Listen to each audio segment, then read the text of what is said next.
아멘. 오늘 우리가 함께 나눌 하나님의 말씀 잠언서 24장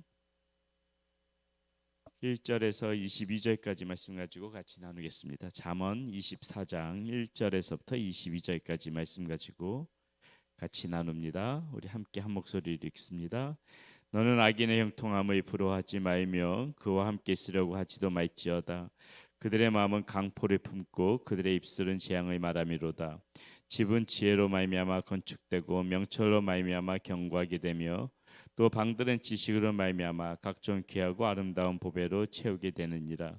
지혜 있는 자는 강하고 지식 있는 자는 힘을 더하나니 너는 전략으로 싸워라. 승리는 지략이 많음에 있느니라. 지혜는 너무 높아서 미련한 자가 미치지 못할 것이므로 그는 성문에서 입을 열지 못하느니라. 악행하기를 꾀하는 자를 일컬어 사악한 자라 하느니라. 미련한 자의 생생 거만한 자는 사람에게 미움을 받느니라. 네가 만일 환난 날에 낙담하면 내 미 미약함을 보임이리라. 너는 사막으로 끌려가는 자를 건져주며 살육을 당하게 된 자를 구원하지 아니하려고 하지 말라.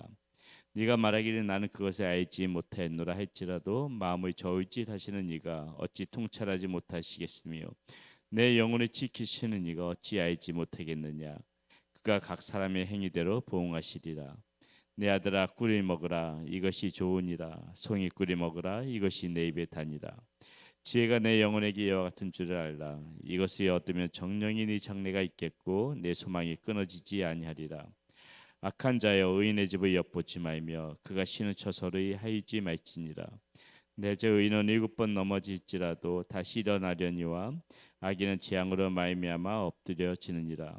내 원수가 넘어질 때에 즐거워하지 말며 그가 엎드려질 때에 마음에 기뻐하지 말라. 여호와께서 이것을 보시고 기뻐하지 아니하사 그의 진노를 그에게 옮기실까 두려우니라. 너는 행악자들은 말미암아 분을 품지 말며 악인의 형통함을 부러워하지 말라. 대저 행악자는 장래가 없겠고 악인은 등불이 꺼지리라. 내 아들아 여호와의 왕을 경외하고 반역자와 더불어 사귀지 말라. 대저 그들의 재앙은 속히 임하리니 그들의 멸망을 누가 알랴. 아멘.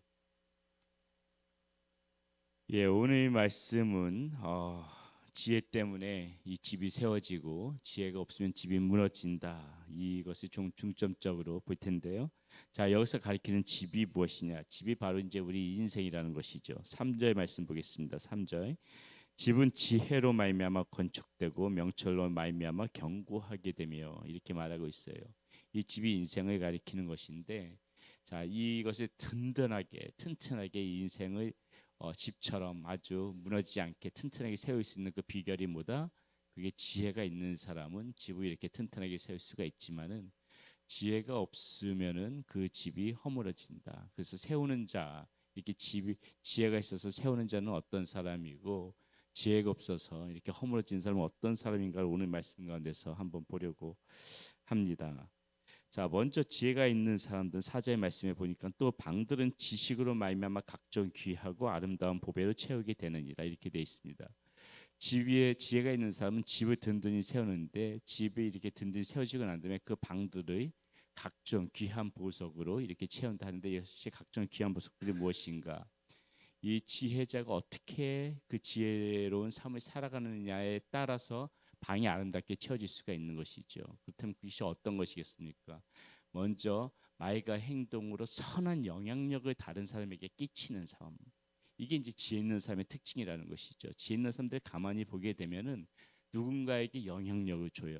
야, 나도 저 사람처럼 되고 싶다. 나 저 사람 본받고 싶다. 이게 우리 그리스도인들이 가져야 되는 지혜의 삶이라는 것입니다. 그러니까 지혜가 가만히 있는다고 해가지고 지혜가 늘어나는 것이 아니라 뭔가 이렇게 우리가 다른 사람에게 영향력을 줄 수 있을 적에 사람들은 그런 우리의 모습을 보고 이 하나님의 지혜를 배울 수 있다는 것이죠. 아, 저런 사 그게 지혜 있는 사람의 모습이라는 것이에요. 나도 저런 사람처럼 되고 싶다. 그래서 지혜 있는 사람의 모습을 보면은 항상 말과 행동으로 다른 사람의 본받을 수 있도록 그렇게 영향력을 주더라. 이것이 하나님께서 지으신 그 세운 집을 우리 인생을 아름답게 보석으로 채우는 비결이란 것입니다. 그런 어떤 물질로 채우는 것이 아니라 세상 사람들은 저 푸른 초원이 아름다운 집을 짓는 것이 꿈일지 모르지만은 우리 이 하나님의 사람들은 이런 집을 지으면서 살아가야 된다는 것이에요. 이렇게 아름다운 그런 집. 자, 또 어떤 것이 우리께 그 지혜로 채우는 것이냐? 다른 사람들이 옳은 길로 인도하는 삶. 다른 사람들 옳은 길로 인도하는 삶. 그런 사람이 자신의 이 인생이란 방의 지혜로 아름답게 채우는 사람들, 그 집을 세우는 사람들의 특징이더라. 다른 사람을 옳은 길로 인도하는 사람은 별처럼 빛나리라고 말했거든요. 이게 얼마나 그 지혜로운 삶입니까? 그런 모습이 있어야 된다는 것이죠. 6절의 말씀해 보니까 또 너는 전략으로 싸우라. 승리는 지략이 많음에 있으니라. 우리가 믿음의 싸움을 이 세상 가운데서 싸우면서 살아가야 될 텐데 어떤 힘으로 싸워야 되느냐? 이 보세요. 전략으로 싸우라. 승리는 지략이 많음에 있으니라. 지혜로 싸워야 된다는 거예요. 힘으로 싸우는 것이 아닙니다. 우리가 이 세상에 헤쳐나가는 것은 어떤 나의 힘, 내가 가진 권력, 내가 가진 돈, 물질, 사실 이런 거로 이 세상 싸워 나가는 게 아니고 지혜로 싸워 나가는데 최고의 지혜자, 지혜의 전략가가 누구일까요? 최고의 지혜 전략가 이 하나님이시란 말이에요. 우리가 하나님 앞에 딱 마음을 두고 하나님에게 마음을 가까이 두고 있으면은 최고의 전략가신 하나님께서 우리에게 이렇게 지혜를 베풀어 주시는 겁니다. 이 지혜는 지식과 달라서요. 지식은 공부를 많이 해야지만은 쌓는 거지만은 지혜는 그렇지 않아요. 지혜는 공부를 하나도 안 했어도 하나님께서 부어 주시는데 어떻게 해요? 하나님께서 지혜를 주시는데 어떻게 합니까? 이 세상에서 하나님의 말씀대로 잘 살아가는 사람은 지식이 많은 사람이 아니에요. 지혜가 많은 사람이 정말 하나님 앞에서 잘 살아가는 사람이고 그 사람의 삶이 형통하다는 것을 우리는 믿어야 된다는 것이죠. 그래서 우리는 하나님 앞에 더욱더 마음을 두면서 최고의 지혜의 전략가이신 그 하나님의 힘입어서 살아가야 되겠다. 오늘 우리가 말씀 속에서 그걸 생각해 보면 되겠고요. 자, 그렇다면은 이렇게 지혜로 집을 세우는 사람이 있는 반면에 지혜가 없어서 집이 무너지는 사람이 있단 말이죠. 자, 이런 사람들은 오늘 말씀 가운데서 어떤 삶을 이야기하고 있는가? 먼저는 무엇입니까? 이런 11절 말씀 보세요. 11절 말씀. 자, 너는 사망으로 끌려가는 자를 건져주며 살육을 당하게 된 자를 구원하지 아니하려고 하지 말라. 이 말은 무엇이냐면요. 지혜가 없어서 무너진 사람은 다른 사람들의 삶에 무관심하더라. 무관심하더라. 예. 이게 지혜가 없는 사람의 삶의 모습이에요.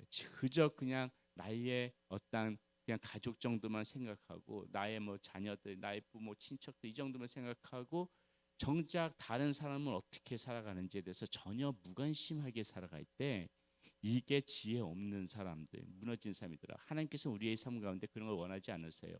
우리가 가정을 잘 돌봤으면 그 다음에 시선을 누구에게로 돌려서 다른 사람을 보면서 누가 저 사람이 구원받지 못해가지고 힘들어하는가, 마음에 좀 긍휼함이 있어서 누가 좀 무엇 때문에 힘들어하는가 그 사람을 찾아가고 그 사람의 어루만져주고 격려해주고 이러한 삶, 다른 사람의 삶에 좀 관심을 갖는 삶.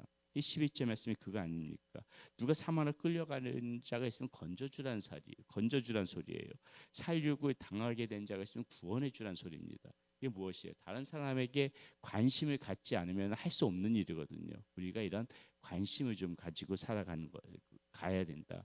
무관심한 사람이 그 지혜가 없는 삶이더라. 자, 두 번째는 어떤 것이 있느냐? 12절 말씀 보세요. 네가 말하기를 나는 그것을 알지 못하였노라 할지라도 마음을 저울질하시는 이가 어찌 통찰하지 못하시겠으며 내 영혼을 지키시는 이가 어찌 알지 못하겠느냐. 그가 각 사람의 행위대로 보응하시리라 이렇게 말하고 있어요. 여기서 12절 말씀 보면은 나는 그것을 알지 못하였노라. 나는 그것을 알지 못하였노라. 자, 알지 못하였다고 핑계하는 사람이 지혜 없는 사람이다. 알지 못하였다고 핑계하는 사람. 예. 나는 하나님 이것이 옳은지 몰랐습니다. 하나님께서 이렇게 하라 그러는지 몰랐습니다. 하나님께서 여기에다가 마음을 쓰시라고 하는지 몰랐습니다.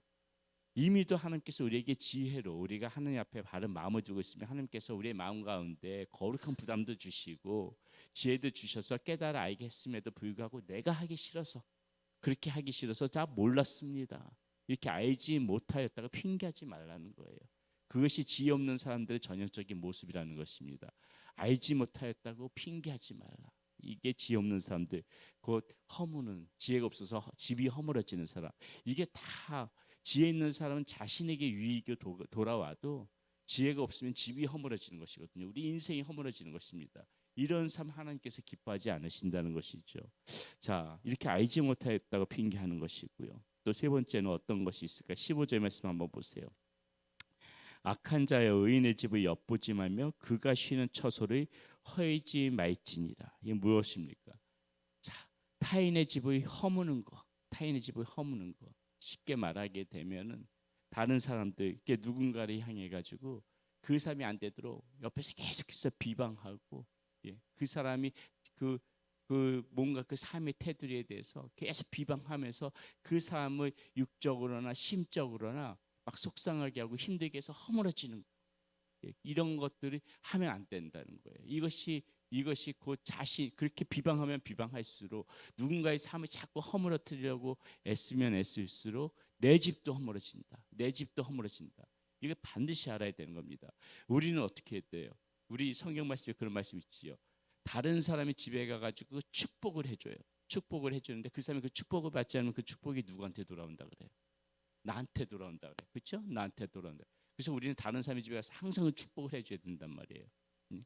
이게 그대로 나한테 돌아오는 듯이 다른 사람을 비난하고 비방하고 막 자꾸 다른 사람의 삶, 그 사람의 어떤 뭐 삶이라고 해도 어떤 그 사람의 가정을 뭐 무너뜨리는 이게 아니라 그 사람의 심령 막 그런 것들을 막 허물어뜨리잖아요. 내가 막 비방함으로 인해 가지고 그 사람의 마음을 허물어뜨리게 되게 되면은 그 봉이 그대로 나한테 와요. 이것이 성경의 가르침입니다. 지금 하나님께서 15절에 지금 뭐라고 허이지 말라 그러면서요. 그것이 다 그 악인들은 재앙이기 때문에 그 엎드려진다. 지금 그 16절 말씀에 그대로 나오게 되는데 그런 부분들이 있어서는 안 된다는 것이죠. 다른 사람의 처소를 다른 사람의 삶을 허물어뜨리려고 하지 마라. 이것이 그 지혜가 없어서 남을 허물어뜨리는 사람의 전형적인 특징이더라. 자, 마지막으로 하나 더 봅니다. 17절 말씀. 네 원수가 넘어질 때에 즐거워하지 말며 그가 엎드려질 때에 마음에 기뻐하지 말라. 자, 무슨 말입니까? 남이 잘 안 되는 것을 허물어뜨리는 것뿐만이 아니라 남이 잘 안 되는 것에 대해서 고소해하고 기뻐해하지 말라. 이렇게 하지 말라는 것이에요. 이게 지혜가 없는 사람의 모습이라는 것입니다. 누군가 잘 되면 축하해주고 기뻐해줘야 되는데 누군가 잘 되면 배가 아파. 아, 저 사람이 저런 집을 좋은 집을 샀다고 생각하면 그 소리 들으면 갑자기 멀쩡하던 배가 아파. 이게 아주 고약한 마음이죠. 이 하나님께서 이런 마음 기뻐하지 않으신 거예요. 남이 잘 되는 거 있으면 좀 진심으로 축하해 줄 줄 아세요. 또 좀 좋은 일 있으면 축하해 주고 박수 쳐주고 정말 내처럼 기뻐하고 잘 됐다. 이게 좀 우리가 이런 모습들이 다 우리 가운데 있으면 얼마나 행복하겠습니까? 그냥 남이 잘 됐다는 소리 들으면은 티는 낼 수 없으니까는 겉으로는 잘 됐다고 해요. 겉에 잘 됐다. 근데 입꼬리가 살짝 올라가고 잘 됐다 이렇게 하시. 예? 예. 이게 티가 말로는 잘 됐다고 하는데 입꼬리가 올라가는 거예요. 이게 이러면 안 된다는 거죠. 이러면 안 돼요. 잘 됐다 이렇게 하면 우리가 이렇게 해서는 안 된다. 정말 마음을 열고 진심으로 축하해 줄 줄 알 때, 진심으로 칭찬해 주고 격려해 줄 줄 알 때 하나님께서 그거 기뻐하시는 거고 그게 지혜 있는 사람의 모습이다. 이런 모습이 없으면은 그 지혜가 없으므로 내 삶이 무너져요. 지금 성경의 가르침이 그거예요. 그렇게 함으로 인해 가지고 내 삶이 무너지니까 문제가 되는 거예요. 오늘 말씀의 요점이 그겁니다. 누가 집을 잘 세우느냐, 어떤 사람이 집이 허물어지느냐, 그거 잘 분별해 가지고 살아가라. 오늘 우리에게 주시는 말씀이 그겁니다. 자, 오늘 말씀 가운데서 우리가 이 말씀 마지막으로 한번 봅시다. 16절. 대저 의인은 7번 넘어질지라도 다시 일어나려니와 악인은 재앙으로 말미암아 엎드려지느니라. 우리가 너무나도 잘 알고 있는 모습이죠. 말씀이죠. 예, 이렇게 우리가 의롭게 살려고 할 때, 지혜자의 모습을 살려고 할 때 누가 이렇게 세워주세요?